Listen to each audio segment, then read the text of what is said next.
Boa noite, pessoal! Tudo bem? Então, mais uma live, hoje com um tema relacionado ao jejum, que nem eu prometi. Né? Falei que a gente ia fazer algumas lives aí puxando pro lado do jejum. E eu tentei correlacionar alguns temas que eu acho interessantes. Então, para quem tá entrando, boas-vindas!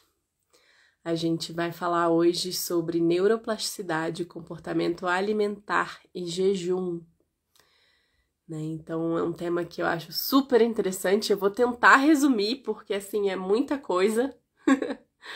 E aí, claro, no final a gente abre aí para perguntas, para quem quiser mandar perguntas e etc. Então, gratidão pela presença de todos vocês. Boa noite para quem tá entrando, que delícia. Então, antes de eu dar início, né? Vou dar uns minutinhos aí para quem ainda não entrou, para quem tá chegando. E enquanto isso eu vou me apresentar, né? Porque eu acho que eu não faço isso há muito tempo em lives que eu tô sozinha. E eu sei que sempre tem gente nova no pedaço. Então eu vou me apresentar. Meu nome é Elisa Lamego Carneiro. Mas as pessoas me conhecem como Eli, então Eli Lamego. E sou terapeuta naturopata. E sou sucoterapeuta, então terapeuta naturopata pela School of Natural Medicine no UK, né, na Inglaterra. E sucoterapeuta, que na verdade o nome é muito mais comprido, né, mas a gente não usa em português, que seria Natural Juice Therapist, né, que seria terapeuta de sucos naturais, pelo Instituto Juice Guru dos Estados Unidos. E enfim, né, eu quase nunca falo muito sobre isso, então senti de me apresentar enquanto a gente dá esse tempinho. E trabalho justamente hoje em dia com um foco muito grande em ajudar pessoas que estão no processo de transição para uma alimentação mais saudável, ou inclusive pessoas que estão explorando mais o caminho do jejum, ou pessoas que querem limpar os seus intestinos por meio do processo de solidification, que seria um processo de sucos coados. Então, meu trabalho maior, mais focado hoje em dia, é nisso, tá? E aí o tema de hoje, né, que pra quem tá aqui no Instagram eu tô apontando pra cima porque tá escrito o título aqui em cima, mas depois vai ficar salvo, pra quem tá aqui saiba, ou pra quem for assistir depois, né, quem preferir, dá pra assistir pelo YouTube amanhã, né, eu sempre posto no YouTube no dia seguinte, mas eu acho que o legal de estar ao vivo é poder fazer as perguntas, né. Então, enfim, amanhã eu posto, vocês vão ter acesso a essa gravação. Boa noite, Bel, boa noite, Fábio, deixa eu ver quem mais tá aqui. Tainá, Gabi, legal vocês aqui, gratidão pela presença, muito bom. Enfim, então voltando lá pro nosso tema da noite, né? Eu peço que quem tiver qualquer ponto aí para trazer, qualquer dúvida, qualquer questão que vocês queiram conversar sobre, né? No finalzinho eu vou abrir para perguntas, então vocês fiquem à vontade para mandar as perguntas aqui nesse balãozinho de interrogação, tá? E aí, ou comentários, não precisam ser perguntas, mas comentários. Fica mais fácil pra mim, porque aqui nos comentários escritos eu acho bem difícil de depois conseguir voltar, tá? Então vamos lá, vamos dar início aqui ao nosso papo. Então, gente, antes de mais nada, assim, eu quero que vocês saibam que eu fiz muitas anotações, muitas anotações. Eu acho que deve ter dado umas 10 páginas de anotações. E eu vou estar sempre olhando pra baixo pra eu, né, não perder o fio da meada, porque senão a gente vai ficar aqui horas, tá? E a minha intenção é tentar fazer enxuto, que nem talvez vocês tenham observado que as minhas últimas lives têm sido um pouco mais enxutas, justamente com a intenção de ficar mais fácil para vocês depois pegarem esse material, assistirem quantas vezes quiserem, tá? Então vamos lá, vamos começar. Antes de mais nada, assim, eu acho que provavelmente muitas pessoas já entendem, muitos de vocês que estão assistindo já entendem o que significa neuroplasticidade, já entendem o que é comportamento alimentar, já entendem o que é jejum, né? Então hoje a nossa intenção é mergulhar um pouquinho, né? Talvez em pontos que vocês ainda não pensaram ou que ainda não ouviram, tá? Então a intenção é trazer novidades. Espero que haja novidades aqui nessa live para alguns de vocês, né? Ou para todos, quem sabe. E aí quando a gente fala sobre neuroplasticidade, né? E quando fala sobre comportamento alimentar, quando fala sobre jejum, existem correlações entre eles, tá? Então, é bem interessante a gente entender que os nossos cérebros, né? O meu, de vocês, eles se adaptam a tudo, né? E a gente tem essa adaptação, né? Que é justamente como se fosse assim, basicamente a gente falar sobre o que o corpo experimenta no dia a dia, seja muito estresse, seja uma vida pacata, independente do que for, né? A neuroplasticidade é justamente essa capacidade do nosso corpo de se moldar de acordo com as nossas experiências, tá? Então, se moldar de acordo com o que a gente vive. E quando a gente fala sobre o que a gente vive, uma grande parte da nossa vida, às vezes, está em torno de alimentação também, né? Então, a gente tem que lembrar que a neuroplasticidade também está conectada à alimentação, tá? Mas vamos dar uns passos atrás, né? Vamos lembrar aqui. O nosso cérebro, o cérebro de todo mundo, né? De todos os seres humanos, ele tem a capacidade de se adaptar às comidas que a gente come, sejam esses alimentos saudáveis ou não. Da mesma maneira que ele tem capacidade de se adaptar a drogas, consumo de drogas. Da mesma maneira que ele tem capacidade de se adaptar ao consumo de álcool. E por aí vai. Isso é chamado de neuroadaptação. A neuroadaptação ela pode ser positiva ou negativa, no sentido de ser favorável a nós, em termos de nossa saúde, ou ser desfavorável à nossa saúde, né? Porque a gente pode estar neuroadaptado, por exemplo, à poluição, né? Ou neuroadaptado a um consumo excessivo de café. Ou neuroadaptado ao consumo de processados, né?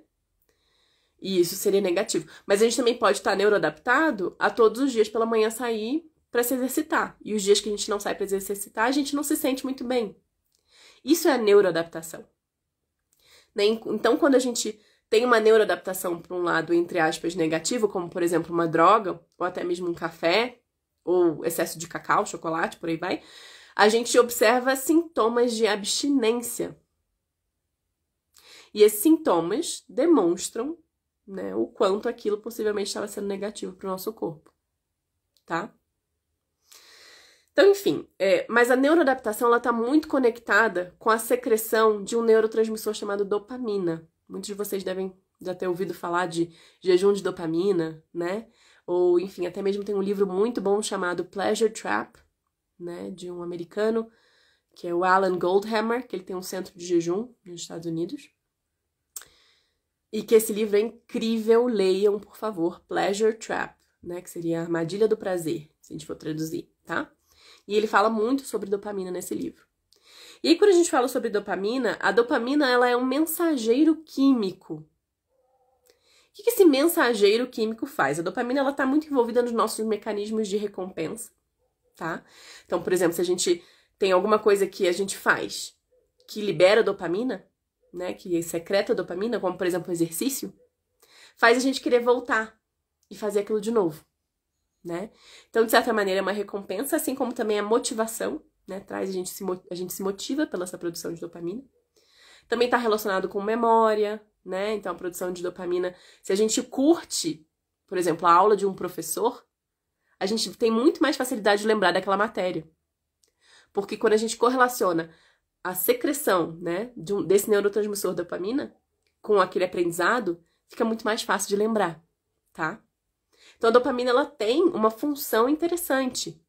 Mas hoje em dia, numa sociedade de excessos, principalmente de produtos muito processados, de muito açúcar, muito sal, muita gordura, as drogas em geral também, a gente vive numa sociedade em que esse mecanismo da dopamina, infelizmente, não vai ser sempre para bem, tá?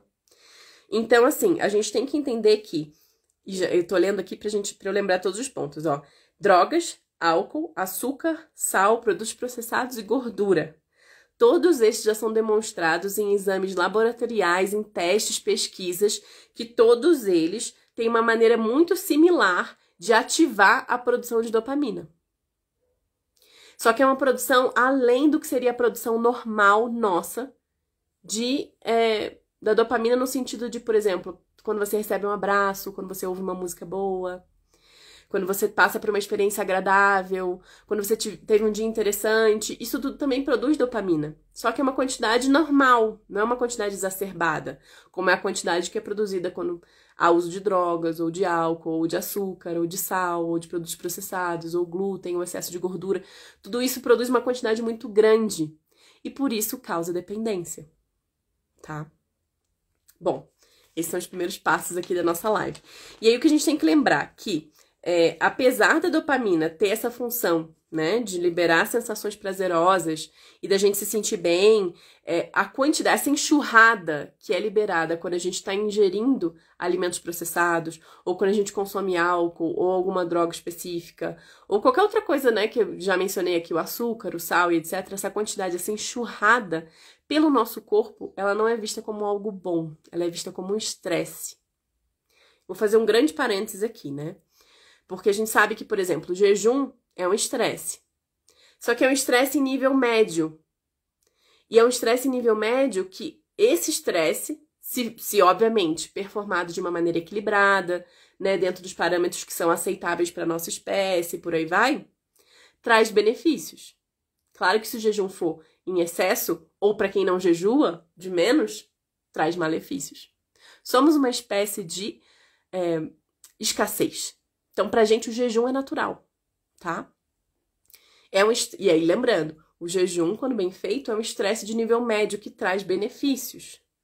O estresse do álcool, do açúcar, do sal, de tudo isso que eu já mencionei aqui antes, não é um estresse que traz benefícios, é um estresse que traz malefícios. E aí, quando a gente pensa em estresse, né, muitas vezes a gente fala, eu tô estressado, muito trabalho, briguei com alguém, sei lá, né? A gente, em geral, quando pensa alguém fala, você tá estressado? A primeira coisa que vem na nossa cabeça é justamente a questão do excesso de trabalho, ou, enfim, de ter brigado com alguém. São as coisas mais supérfluas. Só que a gente tem que lembrar que estresse tem uma gama de possibilidades de fatores estressantes para o nosso organismo. Neurologicamente, pouco sono é estresse, muito sono é estresse. Pouco exercício é estresse, muito exercício é estresse. Pouco alimento é estresse. E aí, obviamente, que cada um vai ter o seu nível do que é pouco. A gente sabe que existem prânicos nesse mundo. Então, para eles, o que é alimento, né? Então, a gente tem que sempre lembrar isso. Tá saindo um pouco da caixa aqui. Vamos lá. Muito alimento é estresse, né? Que mais que é estresse? Gente, me lembrem aí, para quem lembrar dos estresses. O consumo de álcool, consumo de drogas, tudo isso é um estressante para o nosso organismo. O consumo de tudo que seja estimulante. E a gente tem que lembrar que todo alimento de origem animal é estimulante. É estresse para o organismo, tá? E esses todos que eu acabei de mencionar aqui são estresses que não são estresses que são considerados uma hormese. Dentro da medicina a gente fala hormese quando é um estresse de médio nível que traz benefícios celulares, benefícios adaptativos celulares para o nosso organismo, tá? No caso do jejum, é uma hormese, o exercício é hormese. Se a gente souber fazer na quantidade legal, sem excesso e sem de menos, tá? Já esses outros, não. Então, vamos lá. Seguindo.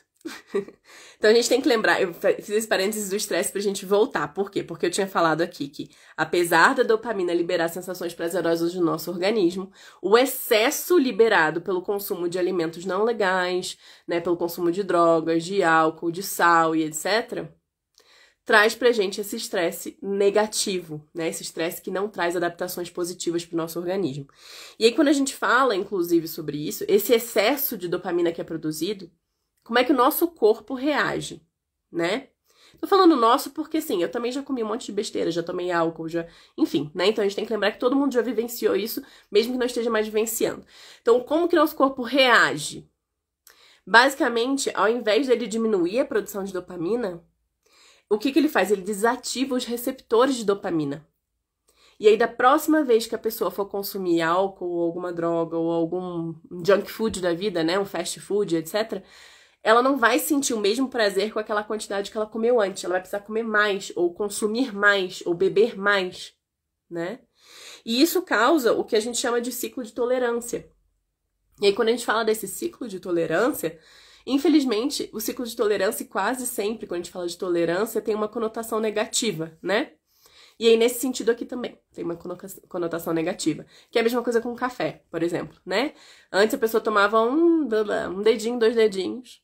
E eventualmente não sente mais a mesma coisa, tem que começar a aumentar estimulante, né? Que é o café estimulante. Aumentar o estímulo, aumentar o estímulo, aumentar o estímulo. A gente não consegue, e a gente tem que lembrar que a gente vive numa sociedade que é altamente estimulante. Muito filme, muita música, tudo muito alto, muitas cores, muito, né? Então a gente tem que conseguir, e pra quem puder de vez em quando fazer um jejum de dopamina, leiam aí depois na internet que existe já a explicação disso, é super interessante. Só que o melhor jejum de dopamina é o próprio jejum. Já a gente vai chegar lá, né? Vou explicar um pouquinho mais quando a gente chegar lá. E aí, enfim, a gente tem que lembrar que a neuroadaptação, né, que a gente falou no início, que faz isso tudo que a gente trouxe aqui, nessa neuroadaptação, ela não é uma ferramenta que foi pensada nos tempos modernos. Ela não é uma ferramenta para um corpo humano dos tempos modernos. Porque, infelizmente, ela pode trazer adaptações que são negativas, né? Que não, ou melhor, sem usar essa palavra, mas que não são benéficas para o nosso corpo, tá? E aí, enfim, muitos cientistas já demonstram, resumindo essa parte, já passando para a próxima parte aqui, que a conexão entre a ingesta de sal, gordura, açúcar e vícios é muito grande, né? Então, o consumo de sal, o consumo de gordura, o consumo de açúcar é muito conectado justamente com a propensão, a criação de vícios, porque cria esse boom de dopamina que a gente já falou antes, tá? E, óbvio, pensando assim, em nível até de que a gente pensa na explosão de sabor, né? Pensem, por exemplo, um sabor de... Vou chutar aqui, né, gente? Sei lá, um sorvete ou uma barrinha de cereal daquelas bem processadas. Às vezes o negócio realmente é gostoso, ou um bolo. Sabor é gostoso. Quais são os, né, quais seriam talvez as decorrências da gente ingerir aquilo? Muitas vezes, a maior parte das vezes maléficas, aí já é outros 500, né? Enfim, eu tô vendo que estão subindo vários comentários, gente, eu não vou ler agora. Se quiserem que eu leia depois, por favor, coloquem no interrogação, porque senão eu perco a minha linha de pensamento e ainda falta muita coisa pra falar. Agradeço a presença de todos vocês, adoro ler o que vocês têm pra trazer, mas eu não vou conseguir ler agora, tá? Então, assim, vai subir tudo e eu talvez não consiga ler, então pra quem puder, joga aqui no interrogaçãozinha aqui no Instagram, tá bom? Bom, então vamos lá, vamos usar a nossa lógica aqui nesse processo. Quem aqui já se sentiu, tipo assim, subindo nas paredes porque queria comer uns 3 quilos de salsão? Ou um caminhão de alface? Os alimentos naturais, eles não causam, né, essa dependência, tá? Eles não fazem com que a gente... que eles usam uma expressão em inglês que chama haywire, né? O nosso cérebro não entra em haywire. O que seria haywire? Curto-circuito. Eles não fazem com que o nosso cérebro entre em curto-circuito, tá? E aí o que acontece? Hoje em dia a gente vê essa epidemia, né, de obesidade, de diabetes para tudo quanto é lado, câncer, enfim, até mesmo Alzheimer e por aí vai. Que Alzheimer, gente, parênteses, Alzheimer é diabetes tipo 3, tá? Só pra vocês saberem. Já falado sobre isso na mídia. Nas pesquisas, na mídia acho que não se fala sobre isso. Mas enfim, essa epidemia de obesidade, essa epidemia de câncer, de diabetes, tudo por trás disso, muito por trás mesmo, não tá só o físico do alimento, o físico do que a pessoa deixou de consumir, ou fazer exercício e não fazer. Por trás disso, lá atrás, tá a neuroadaptação. A força da neuroadaptação é tão grande que ela é mais forte do que a força de vontade. Então a gente tem que lembrar que, assim, para quem quer romper com essa neuroadaptação, tem que começar a criar novas neuroadaptações. Então por isso que para muitas pessoas, às vezes, uma mudança alimentar precisa ser paulatina para criar essas novas conexões, tá? Neurais. Para outras pessoas não, né? A gente sabe que sempre existem pessoas diferenciadas nesse sentido. E eu precisei de 2 anos e pouco aí para fazer a transição do vegano 90% cru pro 100%. Aquele 10% eu demorei um tempo para conseguir me desapegar. E eu ainda tive escorregões nos últimos anos, para quem me segue que já sabe. Então assim, a gente tem que lembrar que neuroadaptação é uma parada que pra gente conseguir, entre aspas, lutar contra, a gente tem que criar as nossas próprias artimanhas de praticar essa neuroadaptação, de criar novas maneiras de pensar e de agir e por aí vai, tá? Então, enfim, resumindo isso tudo e já passando também para uma outra etapa aqui da live, seria a gente lembrar que o que a gente faz, o que a gente ouve, o que a gente diz, o que a gente come, tudo isso tem a habilidade de criar, de moldar e mudar os nossos processos e funções cerebrais, neurais, tá? Então, sim, vou repetir. O que a gente pensa, o que a gente faz, o que a gente ouve, o que a gente come, tudo isso tem a capacidade de mudar os nossos processos e as nossas funções neurais, cerebrais, tá? Então, 2 ações que a gente pode utilizar no dia a dia pra gente poder, de certa maneira, desenvolver novas adaptações, né? Então, olhando aqui para as nossas anotações aqui da nossa live. Então, primeiro a gente tem que lembrar o termo, que é o termo que está aqui em cima já, né? Tá aqui no título da nossa live. Neuroplasticidade. A neuroplasticidade, ela nada mais é um termo que é utilizado na psicologia e na neurociência, que justamente demonstra o como nosso cérebro pode ser pensado como se fosse uma massinha. Ele é moldado pelas nossas experiências, pelo nosso dia a dia, pelo que a gente faz, tá? Então, por isso que é interessante a gente sempre lembrar que cada ação, cada tomada de decisão também está nos moldando. Não é só o nosso exterior. Está nos moldando. Então, a nossa tomada de decisão do que falar, do que ouvir, do que assistir, do que comer, tudo isso tem a ver com a nossa capacidade de neuroplasticidade, tá? E aí, enfim, tem uma frase muito legal de um pesquisador da Universidade da Califórnia, que ele diz o seguinte: suas experiências, seus comportamentos, seus padrões de pensamentos e suas formas de reagir ao mundo são inseparáveis da forma como seu cérebro se conecta. Então, vou repetir. Suas experiências, seus comportamentos, seus padrões de pensamento, gente, como a gente pensa, como é que a gente conversa com a gente mesmo, qual é o tipo de linguagem que a gente tem com a gente, como você se trata lá dentro. E as formas de reagir, não é nem a forma de agir, é de reagir, o que vem pra você, como você rebate, né, entre aspas. São inseparáveis, a gente não consegue separar isso tudo, que é essa parte mais, né, do pensamento, que a gente não consegue tocar, da forma como o cérebro se conecta, tá? Então, e ainda tem um estudo, que é incrível isso, olha só. Um estudo de Stanford, da Universidade de Stanford, que diz que 30 minutos de reclamações, sejam reclamações suas, você tá sempre reclamando mentalmente, ou pra alguém, em voz alta, não tanto faz, ou você ouvindo alguém reclamando por 30 minutos, tem a capacidade de mudar estruturalmente e funcionalmente algumas partes do nosso cérebro. 30 minutos. Então, observem como é esse papo interior, né? Ou observem o que você fala, do que você conversa no dia a dia. Isso é engraçado porque, assim, eu tenho um pai que, gente, 80% das conversas é reclamando do país, da política, do não sei o que, né? Então, hoje em dia eu entendo, né? Eu entendo o quanto a minha infância foi moldada em cima disso. E o quanto eu mesma preciso romper com esse paradigma da reclamação interna. E a minha reclamação interna nem é sobre política, nem é sobre exterior, na verdade é comigo mesma. Eu estou sempre, né, me criticando, né, sempre puxando pra baixo, sempre, nossa, seu corpo não tá legal, nossa, olha esse cabelo hoje, nossa, olha essa pele, nossa, olha não sei o que, olha que problema, caramba, você não consegue nem concatenar uma ideia, né, eu entro às vezes nesses parafusos, e que eu imagino que muitos de vocês também, né, então a gente tem que estar sempre presente e observando isso tudo, eterno orai e vigiai, tá? E aí, a gente tem que lembrar que, assim, o nosso cérebro, ele sempre vai reforçar os pathways, ou seja, os caminhos internos, né, neurológicos, que são os mais fáceis para ele.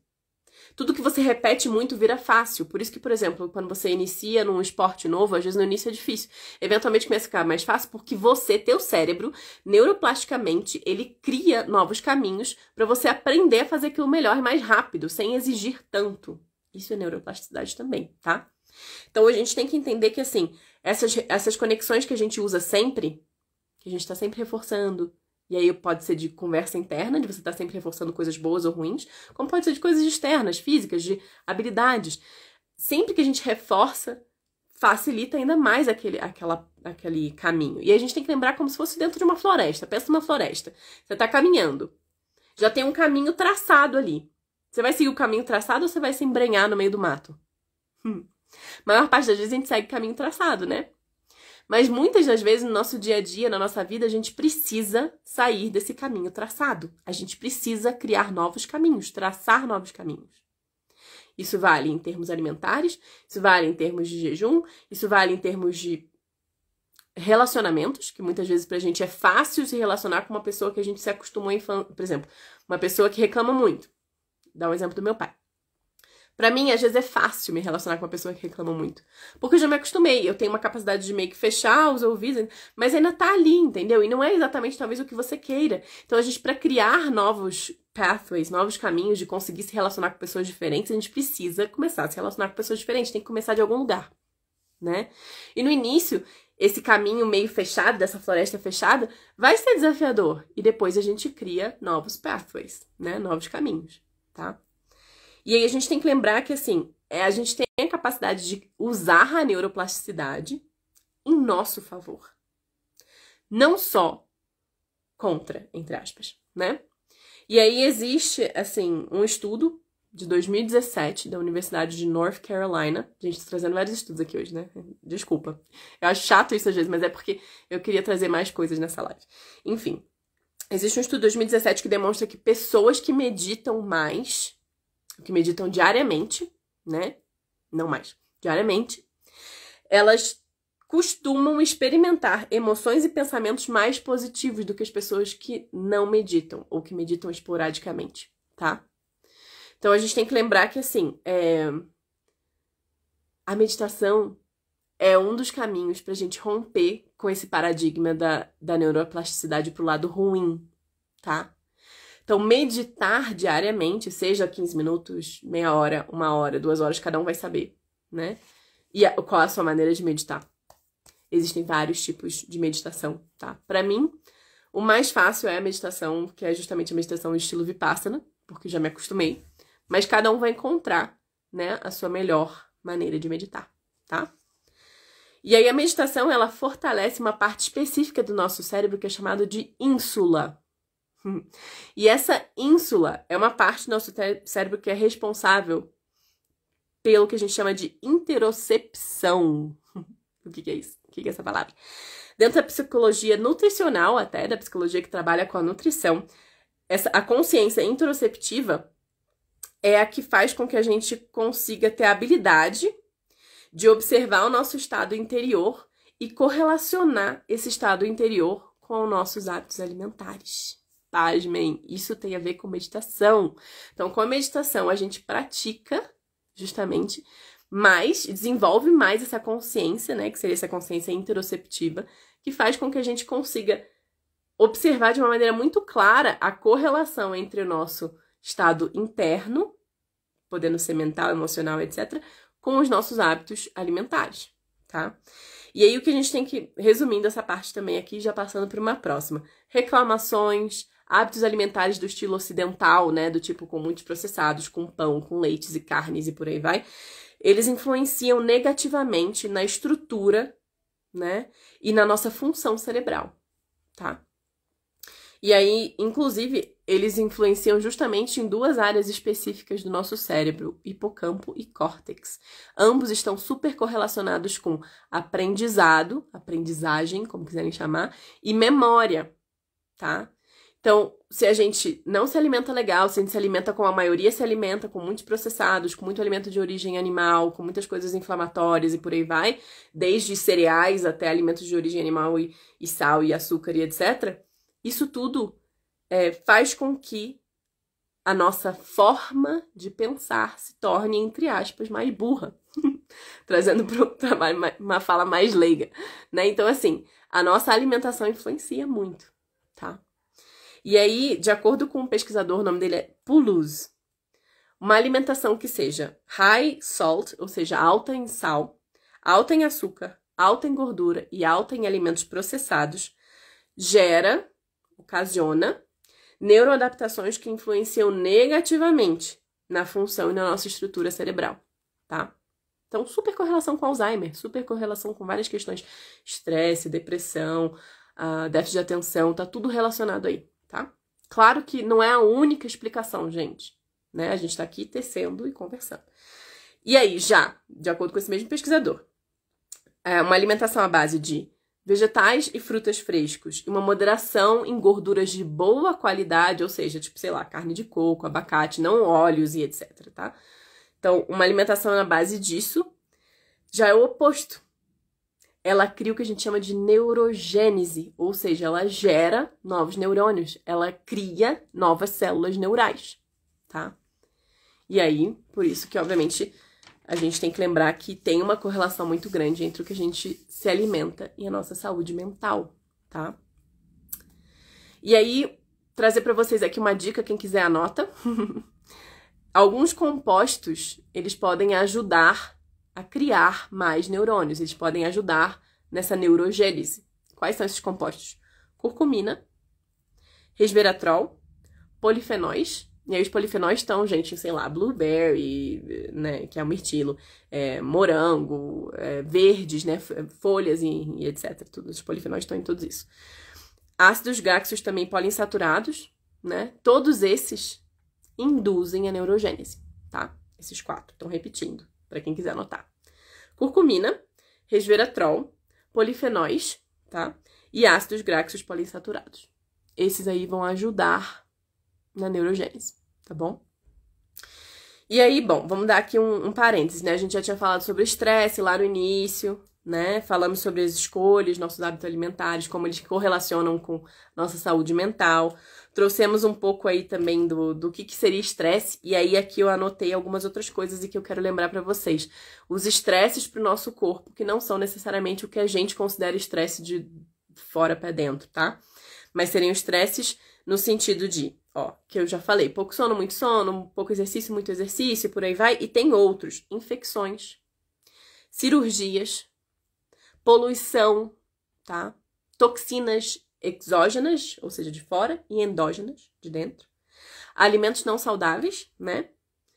E, gente, a picadinha, ou as picadinhas, porque a gente sabe que muitas das várias aí vacinas, infelizmente, trazem algumas conotações bem negativas, carregam muitas toxinas, né? Podendo ser excesso de metais pesados, podendo ser até mesmo parasitas e por aí vai, né? Então a gente tem que lembrar que isso tudo também causa estresse no corpo e também atrapalha negativamente na nossa função mental, cerebral, tá? Bom, passando aí pro próximo tópico, que a gente vai falar sobre o jejum, que é a parte que eu mais gosto. Então, o jejum, né, intermitente, que a gente vai falar sobre jejum intermitente aqui, tá? A gente sabe que eu sou super fã de jejuns mais longos, jejuns de, sei lá, uma semana, 10 dias, 15 dias, 20 dias, 30 dias e por aí vai. Eu super tiro o chapéu pra quem curte também, mas nesse não é o nosso ponto. A gente tem que lembrar que aqui, quando a gente tá falando de neuroplasticidade, o jejum intermitente já tem uma superação. E aí, em inglês, o nome que eles dão seria switch metabólico, tá? Então, o jejum, eles chamam de switch metabólico. E esse switch, que seria esse, né? Switch que a gente fala de tomadinha, né? Mas é o switch de mudar mesmo. Uma hora você tá consumindo, outra hora você não tá consumindo. Uma hora você tá consumindo, né? Então, esse switch metabólico, ele tem efeitos benéficos neuroprotetores, ou seja, que protegem a nossa função neural, que protegem várias questões cerebrais, tá? Em termos até de conexões, sinapses e etc. Ajudam até a produzir mais sinapses. E aí existe uma evidência, vamos dar um passo atrás, né? Falar um pouquinho do jejum. Existe já uma evidência histórica, laboratorial. Obviamente eles não fizeram isso com muitos seres humanos, porque é muito difícil, inclusive, pra vocês saberem, tá, gente? As pesquisas de jejum são pesquisas pequenas. Se vocês forem pegar pra ler em lá PubMed ou WebMD, se forem buscar as pesquisas sobre jejum com seres humanos, sempre são porções pequenas, talvez grupos de 5, 10, 15 pessoas, 20 pessoas. Nunca conseguem fazer em larga escala, porque são poucas as pessoas que se submetem ao jejum, né? São poucas as pessoas que também estão dispostas a jejuar e serem avaliadas no processo de jejum. Então, assim, muito do que a gente tem como pesquisa, né? Eu tava achando que tava me colorindo, já tava pensando, gente, eu enfiei a caneta pra baixo. Não, é a tampinha, tá tudo certo. Então, muitas das pessoas Perdão, voltando, gente, até me perdi. Então, muitas das pesquisas laboratoriais são feitas com ratos, tá? E aí, de acordo com essas pesquisas laboratoriais e antigas e longas, tá? E que já foram feitas várias vezes, os animais, e não só ratos, tá? Já fizeram com vários animais, até porquinho da Índia, por aí vai. Os animais que comem dia sim e dia não, ou seja, come um dia, no outro dia não come. Come um dia, no outro dia não come. Come um dia, no outro dia não come. Eles vivem 30% a mais do que animais que vivem todos os dias. Que comem todos os dias. É que eu fui ver aqui o que o Tom mandou de candidatar para sermos pesquisados e perdi a minha frase. Então, vou repetir. Os animais que comem dia sim, dia não, tá? eles vivem 30% mais do que os animais que comem diariamente, que comem naturalmente, tá bom? Então, isso é um ponto. E aí, quando a gente fala de pesquisas, ao longo dos anos também, já pesquisas antigas demonstram o quanto jejuar promove saúde e resistência às, entre aspas, doenças, eu não gosto dessa palavra, mas a gente vai usar, as doenças como diabetes, câncer, infartos, doenças neurodegenerativas, inclusive Alzheimer, tá? Então a gente sabe que o jejum tem um efeito positivo de prevenção ou até mesmo de reversão de quadros nesse sentido, tá? E aí, do ponto de vista da nossa evolução da espécie, jejuar é o que trouxe a gente para esse avanço, né, cognitivo que a gente vive como ser humano hoje em dia. Quer dizer, a gente tem que lembrar que hoje em dia, né, infelizmente, a gente já tá, eu não sei em quantas gerações, mas algumas gerações, poucas gerações, talvez de alguns anos para cá, que a gente começou a vir com QI mais baixo do que o dos nossos pais. Então a gente sabe que, infelizmente, esses hábitos aí nocivos e inflamatórios e etc. estão tendo super influência. E também IMF, né, as emissões de eletromagnéticas e o consumo errado. E eu não duvido nada que tudo isso está baixando a nossa capacidade aí mental, cerebral e etc, né? Então, assim, a escassez de alimento foi o que fez com que não fez, não é a única coisa, tá, gente? Mas que contribuiu pro nosso desenvolvimento cognitivo avançado pra gente chegar a ser o que a gente é hoje em dia, digamos assim, tá? Então, a gente tem que lembrar que a necessidade da gente buscar, compartilhar alimentos lá quando a gente vivia nas épocas de escassez é o que ajudou a gente a desenvolver muito esse cérebro, né? Então, por que não a gente entrar nessa brincadeira de jejuar também? Bom, 2 tipos de jejum aqui que são muito destacados no mundo acadêmico, né, no mundo da pesquisa. Existem vários outros, é claro, mas 2 são o que eles chamam de alternate day fasting, ou seja, um dia você jejua, o outro dia não. Um dia você jejua, o outro dia não. Ou seja, 24 horas, aí no dia seguinte você come. É 24 horas de jejum, no outro dia você come. Pra quem isso for muito excessivo, gente, vocês podem fazer isso talvez 2 dias na semana. 2 dias de 24 horas na semana. Ou uma vez. Não importa. Comecem a adaptar isso, tá? Mas o que a gente encontra muito na literatura médica são esse tipo e mais um, que é o Time Restricted Fasting. Perdão. Time Restricted Feeding, que seria uma alimentação de tempo, de janela restringida, né? Digamos assim. A pessoa faz a primeira refeição ao meio-dia e a última refeição às 5 ou 6 horas da tarde. Ou, sei lá, a primeira refeição às 10 horas da manhã e a última refeição às 4 horas da tarde. Ou a primeira refeição 1 hora da tarde, tem várias possibilidades aí. E a última refeição às 7 da noite, sei lá, vocês podem brincar aí. Pode aumentar essa janela, diminuir, mas em geral a janela que as pessoas consideram mais e que se encontra mais é de 6 ou 8 horas, né? Mas também pode fazer de 4 horas, sua janela alimentar, né? Testem. E aí isso é uma possibilidade. Existem vários outros, mas esses são os que a gente mais encontra na literatura. Mas o que eu sugiro para todo mundo é que pelo menos faça o que a gente chama de jejum metabólico. O que é o jejum metabólico? Você não come pelo menos 2, 3 horas antes de dormir. Sua última refeição você vai terminar pelo menos 2, 3 horas antes de dormir. E você só vai voltar a comer depois que você acordou. Aí isso dá, em geral, umas 12 horas, às vezes um pouco mais, né? Sempre bom mais, claro. Mas o jejum metabólico costuma ser de umas 12 horas. É interessante a gente pensar assim, porque pelo menos o nosso corpo consegue descansar bem. Lembrando que o sono, o momento do sono, é o momento mais importante de processos de limpeza, desintoxicação, de regeneração. Para isso que a gente dorme, gente. A gente não dorme para descansar, a gente dorme para regenerar, tá? Então por isso que muitas pessoas quando estão jejuando, ou quando tem uma alimentação muito mais leve, ou líquida, por exemplo, alimentação liquidariana, dormem menos, porque precisam regenerar menos. Porque estão degenerando menos, tá? Então, simbora. Então, o jejum, lembrando lá o que a gente tinha falado antes, né? É um desafio de estresse médio. Então, é aquela hormese que a gente tinha falado, que traz benefícios, né? Que traz resultados, respostas adaptativas no nosso corpo, que são positivas. Só que a gente tem que saber jejuar. Não pode ser em excesso e também não pode ser de menos. Sempre tem que existir para a nossa espécie. E aí, quando eu falo em excesso ou de menos, lembrando que eu já tinha falado antes, né? E para quem quiser depois pode ver que tem várias lives aqui na minha página falando sobre planivorismo. A gente tem que lembrar que tem pessoas que o comer, se alimentar, não é só pelo alimento. que conseguem extrair sua energia e etc. de outros meios. Por isso que existem pessoas que não comem, ou que comem muito pouco, que talvez façam uma refeição por semana, uma por mês, enfim. Tem vários casos aí que já são conhecidos, tá? E aí, a gente tem que lembrar que esses benefícios dessa hormese, que é esse estresse médio, né, que a gente coloca o nosso corpo quando a gente está em jejum, trazem os seguintes benefícios mais amplos, assim, né? O primeiro, redução de estresse oxidativo, tá? Segundo, melhora do metabolismo celular. Terceiro, redução de inflamação. E quarto, redução do dano no nosso DNA. E aí a gente tem que lembrar que, inclusive, assim, quando a gente fala de estresse oxidativo, lembra que a gente já falou o que é estresse, já trouxe aqui alguns exemplos para vocês, não é só o trabalhar demais, por exemplo, né? Melhora de metabolismo celular, a gente tem que lembrar que quando a gente está em jejum, o que acontece? Nossa insulina. E aí o que faz?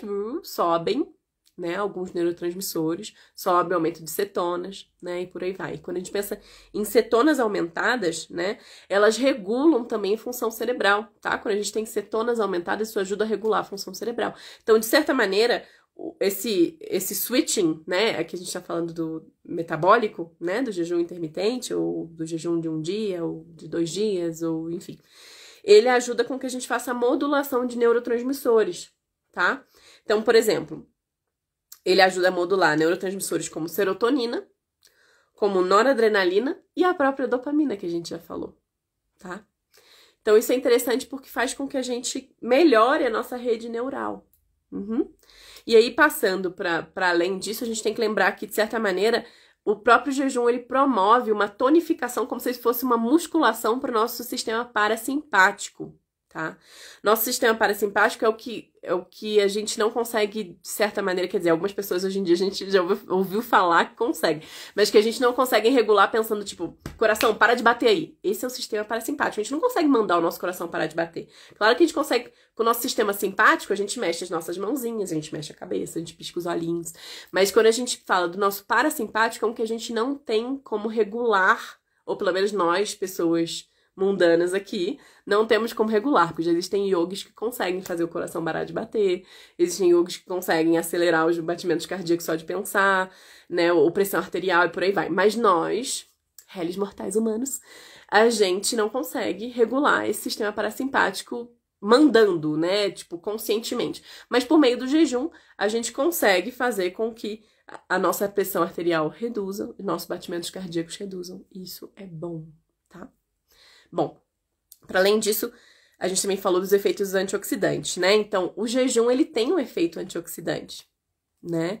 Muitos de vocês vão observar, quando vocês jejumam, principalmente jejum a seco, 1 dia, 2 dias, 3 dias, às vezes um pouco mais, enfim. A gente observa que a pele fica mais brilhante, né? Que a gente se sente mais, né? Tipo, com mais energia, menos cansado, né? Fica com menos olheira e por aí vai. Então, isso são os nossos efeitos antioxidantes observados aí pelo jejum. E a gente tem que entender que no jejum existe um estresse oxidativo induzido, mas ele é controlado. Como que isso rola? Ele é justamente um estresse oxidativo induzido que faz com que a mitocôndria, ela reduza a produção do que a gente chama de EROs, E-R-O, né? O S é só de plural. Mas o que é RO? São espécies reativas de oxigênio, ou seja, radicais livres, tá? Então, a gente consegue reduzir isso, tá?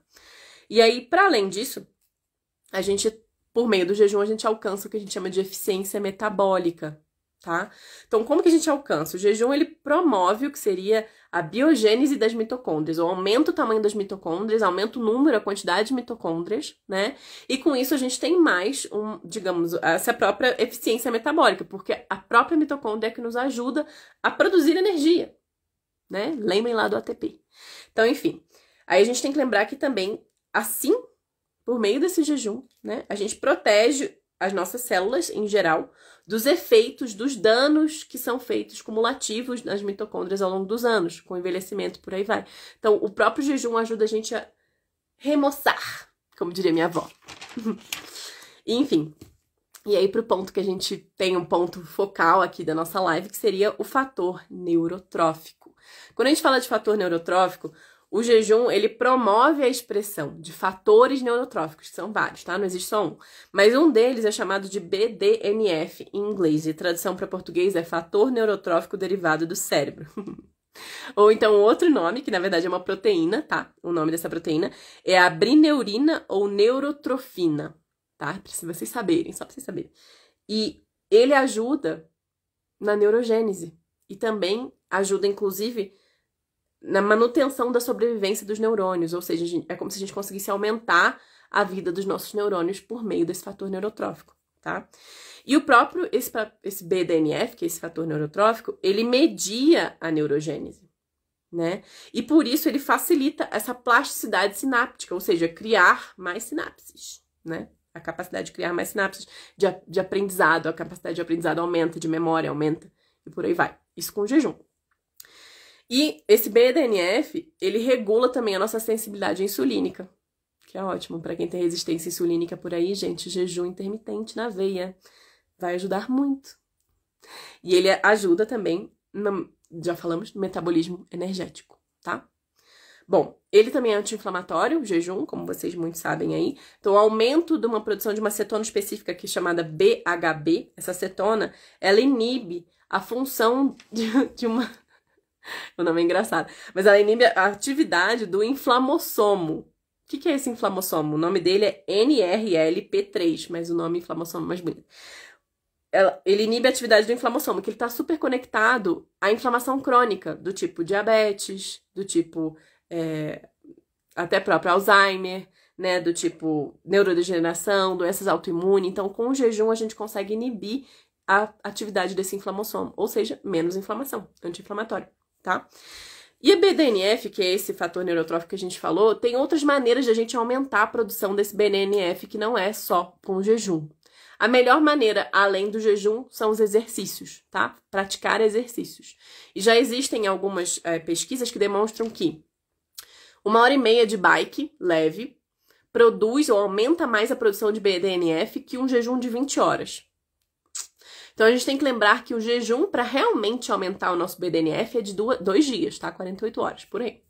Mas, que a gente também pode, para quem não consegue chegar em 2 dias, pode aumentar, né, o BDNF, que seria esse fator neurotrófico, pela prática de esportes, tá? E tem outros fatores que também aumentam a produção de BDNF. Alguns a gente já comentou, que são os polifenóis, né? A ingesta de verdes, tá? Em geral, canela, chia, linhaça, isso tudo ajuda a aumentar a produção de BDNF.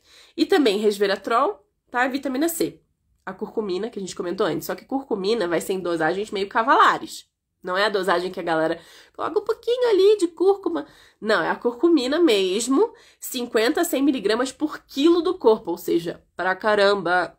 Enfim, e o que diminui a produção desse BDNF, que é esse fator neurotrófico? O que faz com que esse fator neurotrófico...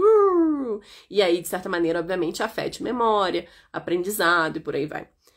Alimentos processados, pouco sono, excesso de exercícios ou pouco exercício, obesidade e por aí vai, tá? Então saiba que tem bastante coisa que pode influenciar aí nessa diminuição de produção de BDNF. Esse foi um parênteses, né? Agora a gente voltando para falar um pouco mais do próximo tópico aí, o que o jejum também traz. Autofagia aumentada. O que é autofagia? A gente sabe que, assim, muitos de vocês já sabem, né? Próprio, fagia é você mesmo se comer, né? Digamos assim, internamente as células mesmo se consomem. Isso é como se fosse digamos, você põe nosso corpo é como se fosse uma fábrica, né? É como se fosse controle de qualidade do nosso corpo, né? Então, a autofagia, ela promove um controle de qualidade. Vai eliminar células danificadas, organelas que não estão muito legais e por aí vai. E aí, isso que foi, talvez, eliminado é reciclado, tá, gente? A gente reusa aquelas proteínas, né?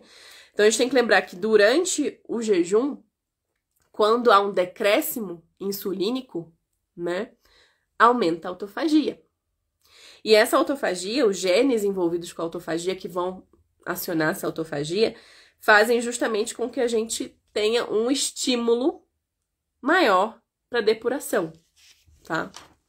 Enfim, e aí o último ponto aqui sobre o jejum, benéfico sobre o jejum, são seus efeitos antidepressivos. E aí já eu vou abrir aqui pra tentar ler os comentários de vocês e perguntas. Então quem quiser já mandar, fica à vontade. Mas esses efeitos antidepressivos, eles também têm a ver com essa própria cetona, tá? Então, a produção daquela cetona que a gente comentou antes, do BHB, né? Então, essa cetona, ela induz também a produção de BDNF.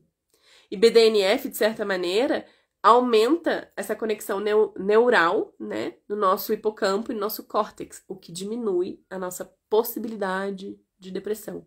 Pode ajudar em muitas pessoas, em muitos casos de pessoas aí que sofram de depressão, tá? Então, meus amores, eu falei que ia ser uma live rápida, eu falei por 50 minutos, meu Deus do céu. Eu falo pouco, né? Mas enfim, então o que eu queria resumir, que era um pouco do que a gente já tinha falado, que é tudo que a gente pensa, tudo que a gente faz, tudo que a gente come. E quando eu falo come, é consome também, tá? Porque a gente pode consumir pelos olhos, pode consumir pelo nariz, porque entra poluição, ou entra ar puro e por aí vai.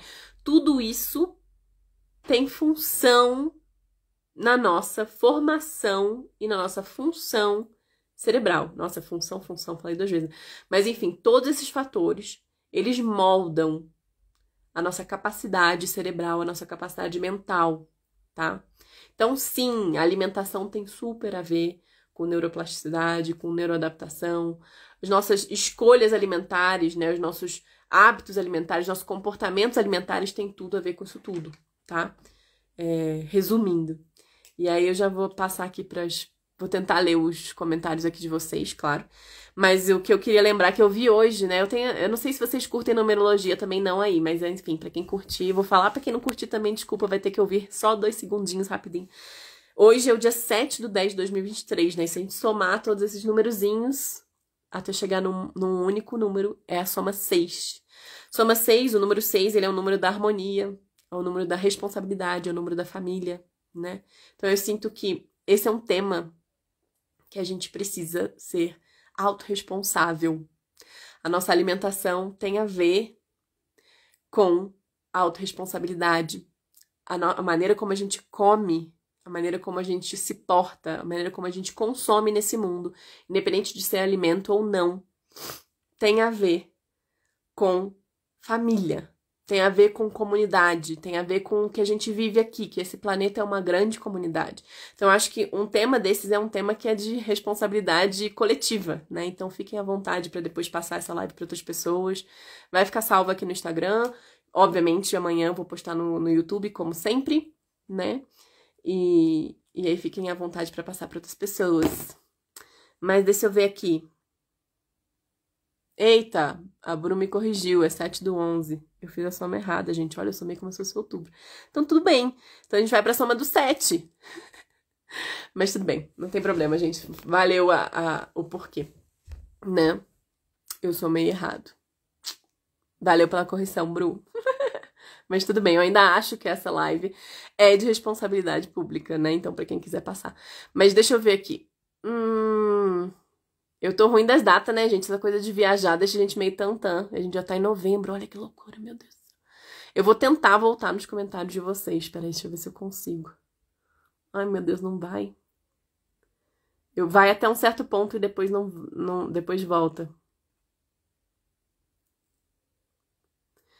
Ó, eu consegui voltar no aqui. Paulo, soube que o exercício estimula o músculo a criar uma enzima que nutre o músculo. Quem está perto e vai para a corrente sanguínea e para todos os órgãos. Você sabe se tem alguma ligação com o jejum? Nossa, depois me manda isso aí. Me manda essa pesquisa aí que você leu para eu saber. E qual é a enzima? Se você souber qual é a enzima, talvez a gente consiga saber aqui. Mas legal teu comentário. Deixa eu tentar voltar mais. Já pensou se ao parar de suplementar B12 o corpo de vocês saísse da zona de conforto e começasse a produzir por conta? Isso, a gente tem tanta coisa que a gente não sabe, né? Não existem pesquisas ainda que alegam isso, mas vai saber, tem tanta pesquisa comprada, a maior parte das pesquisas são compradas. Deixa eu ver mais. Tô tentando voltar aqui. Adianta de nada, não tem interesse monetário. Tá. Tá falando de candidatar para ser pesquisado no jejum, né? tô tentando voltar, tá dando certo. Vamos lá. Só lembrando aos telespectadores que é muito mais fácil esvaziar a mente quando os dois cérebros estão vazios. Total, intestino é o segundo cérebro, é isso mesmo. Muito bom comentário, gratidão, Jota. Penso que é mais sensato buscar tornar o corpo como um todo funcional, inclusive mente, que se dá pelo direcionamento consciente de pensamentos produtivos. Isso aí. Ai, meu Deus, não tô conseguindo voltar. Alguém falou que eu tô sofrendo de fuso horário? Pois é. Mas esse erro foi bem pontual mesmo. Como disse o Tom aqui. Não tô conseguindo ver mais, gente. Chegou um ponto que eu não consigo mais voltar. Então, se mais alguém fizer algum comentário que vocês queiram que eu leia, fique à vontade pra mandar aqui na interrogação. Ó, Isabel mandou aqui, ó. Eu estou tentando fazer essa mudança. Não é fácil. Diz mudança alimentar, né? É um processo, é aquilo que a gente falou lá no início, né? A neuroadaptação, ela muitas vezes é muito mais forte do que a nossa força de vontade. Então, a gente tem que conseguir um processo de ruptura, né? E quando vocês conseguirem processo de ruptura, cara, cata esse processo e segue. Porque às vezes a gente, por exemplo, tô falando isso em geral, né? Eu sigo às vezes as pessoas, acompanho pessoas nos processos delas, e muitas pessoas falam, mas nossa, hoje escorreguei de novo, comi tal coisa. E sei lá, mas aí observa o dia, onde, por quê, né? Porque às vezes tem uma coisa emocional ali no meio. E aí observa o que você fez, entre aspas, correto pra dentro do que você tá buscando, claro, né? E aí segue. Se aquilo ali caiu certo, começa, né? Que nem aquilo que a gente falou. Começa a reforçar esse pathway, começa a fazer de novo. Repetir, repetir, repetir, repetir. E aquilo vai ficar, né, gravado. E aos pouquinhos vai reforçando. Porque quando a gente consegue romper com com esse paradigma grande aí dessa alimentação hoje em dia de excessos, quando em algum momento a gente consegue romper, nem que você faça 24 horas de jejum, cara, já dá um reset mental que é muito interessante. Então vale a pena pra quem quiser tentar aí. O jejum é a saída pra muita coisa, às vezes. O Tom perguntando onde eu acesso todas essas pesquisas acadêmicas. Ixi, Tom, eu sou que nem rata de internet. Eu fico jogando até eu achar. Às vezes eu mudo uma palavra e aí vem uma pesquisa.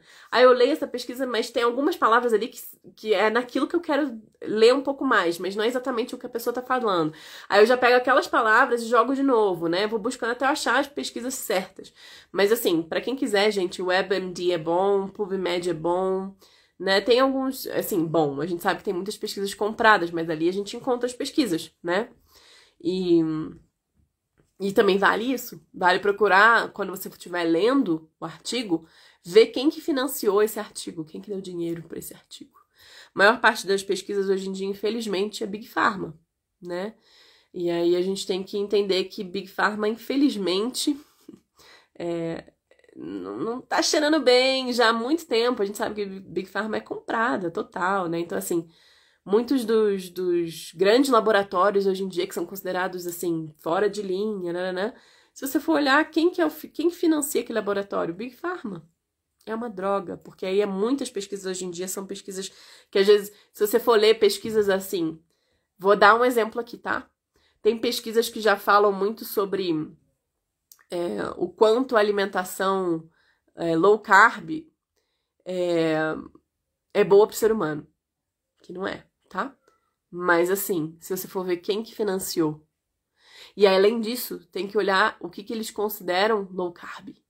E o que eles consideram, do tipo assim, que muitas pessoas falam também, tem pesquisas que falam sobre o high carb, o quanto o high carb é ruim. Já é o oposto, né? Que são pessoas querendo demonstrar o quanto uma alimentação alta em gordura é positiva, e aí vão falar sobre o quanto o high carb é ruim. Mas o high carb, você vai lá ver, a pessoa tá consumindo cerca de 20 gramas de gordura por dia. Isso não é high carb, isso é high fat. Qualquer pessoa que esteja consumindo mais do que 15, 20 gramas de gordura por dia, 25 gramas que seja, já é high fat, né? Deixa eu ver aqui que entrou um comentário aqui. Ele é um hormônio chamado miosina, acho que é assim que escreve. Sabe se esse hormônio tem a ver com exercício e jejum? Nossa, Paulão, eu vou ter que te dever essa. Posso te responder depois. Miosina. Não consigo... Eu já li muito correlacionado com exercício físico, mas se tem a ver com jejum, eu já não sei. Eu vou ter que ler pra saber, tá? E aí eu te falo depois. Paulo, o que eu sei é que malhar sem comer é um desafio, mas depois que você consegue é mágico. É isso, com certeza. A gente sabe que tem tudo a ver. Ahn. Eu tô vendo aqui, estão falando, me lembra aquele maluco que vive de prana e faz exercício infinito, só toma urina, ele não bebe nem água. É, cara, tem pessoas que não adianta, tem gente que é fora da curva também, né? E. Bom, é isso, galera. Agradeço muito a vocês. Não sei se tem mais algum comentário aqui. Paulo, vou ficar te devendo essa. Me manda uma mensagem no privado. Miosina, já anotei aqui mentalmente. Vou pesquisar pra ver se tem alguma coisa a ver com jejum também. Não sei. Mas é isso, tá? Então agradeço a vocês. Muito bom aqui da gente poder trocar, né? Sempre. E vai ficar salva, as usual, né? Como sempre, tá? Aqui no Instagram. Amanhã eu coloco no YouTube. E aí, se alguém tiver também ideias aí de uma live futura, papos que vocês queiram ter, fiquem à vontade para me mandar no privado também sugestão. Eu tô tentando pender pro lado do jejum, né, esses próximos dias aí, essas próximas lives, só porque, enfim, eu tinha prometido e eu quero manter essa promessa.